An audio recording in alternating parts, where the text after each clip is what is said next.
Cricket match में बारिश। मतलब खेल तो रुका ही, साथ में एक नाम भी हमेशा सुनने को मिलता है, DLS मेथड। आखिर ये है क्या और ये काम कैसे करता है?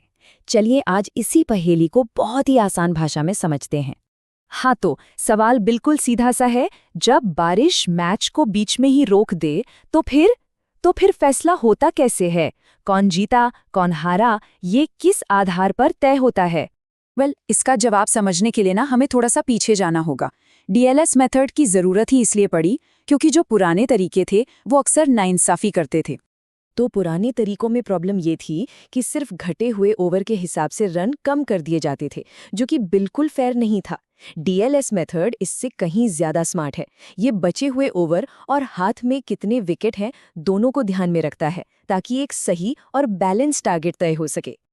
अच्छा, इसको ना एक एग्जाम्पल से समझते हैं।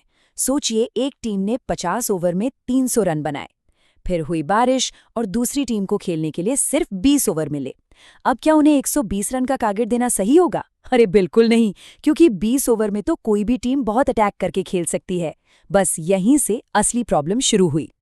तो बस इसी नाइंसाफी को दूर करने के लिए एक बड़ा जबरदस्त आइडिया सामने आया, DLS का आइडिया, जो रिसोर्सेज के कॉन्सेप्ट पर काम करता है।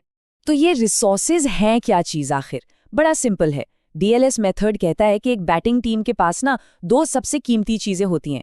एक, कितने ओवर बचे हुए हैं, और दूसरा, कितने विकेट हाथ में हैं। इन्हीं दोनों को मिलाकर बनते हैं रिसोर्सेज। इसको ऐसे सोचिए, किसी भी 50 ओवर के मैच की शुरुआत में टीम के पास 100% रिसोर्स होते हैं, यानी खेलने के लिए पूरे 50 ओवर और हाथ में पूरे 10 विकेट। यही दोनों मिलकर टीम की पूरी बैटिंग की ताकत है। और जैसे जैसे मैच आगे बढ़ता है ना, ये रिसोर्सेज कम होते जाते हैं।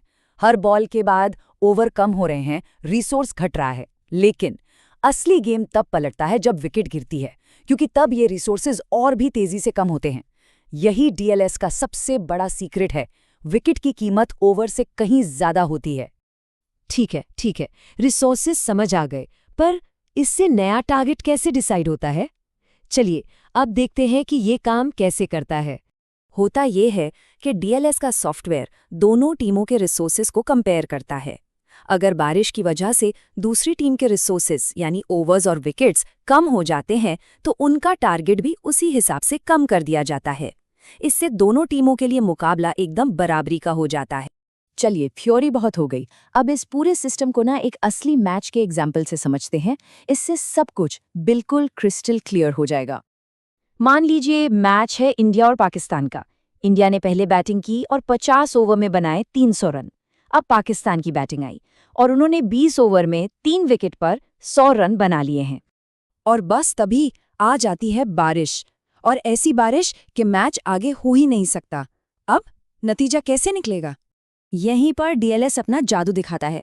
अंपायर्स DLS चार्ट देखेंगे और पता लगाएंगे कि 20 ओवर के बाद 3 विकेट गंवाकर पाकिस्तान का पार स्कोर क्या होना चाहिए था, और इस केस में वो स्कोर निकलकर आता है 110 रन।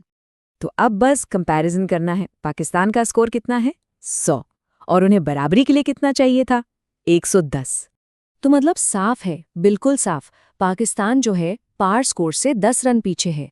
इसीलिए DLS मेथड के हिसाब से इंडिया ये मैच 10 रन से जीत गया। सिंपल। अगर पाकिस्तान का स्कोर 111 होता तो वो जीत जाते।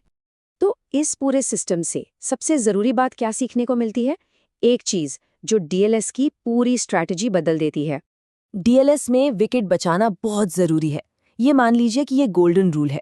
जब भी बारिश के आसार होना, तो विकेट हाथ में रखना ओवर खेलने से कहीं ज्यादा कीमती हो जाता है। अब इसको ना एक व्हाट इफ सिचुएशन से समझिए। सोचिए अगर पाकिस्तान ने रन तो 100 ही बनाए होते, पर उनका एक भी विकेट नहीं गिरा होता, मतलब स्कोर होता 100 for 0। तो जानते हैं उनका पार स्कोर क्या होता? शायद सिर्फ 90। और उस सिचुएशन में वो मैच जीत जाते। इससे साफ है, जितने ज्यादा विकेट गिरेंगे पार स्कोर उतना ही बढ़ता जाएगा। तो अब DLS मेथड का जो बेसिक फंडा है वो आपकी समझ में आ गया है। लेकिन क्या आप उस बड़े अजीब मैच के बारे में जानना चाहेंगे जिसकी वजह से ये पूरा सिस्टम बनाना पड़ा? अगर 1992 वर्ल्ड कप की वो कहानी सुनना चाहते हैं तो जरूर बताइएगा।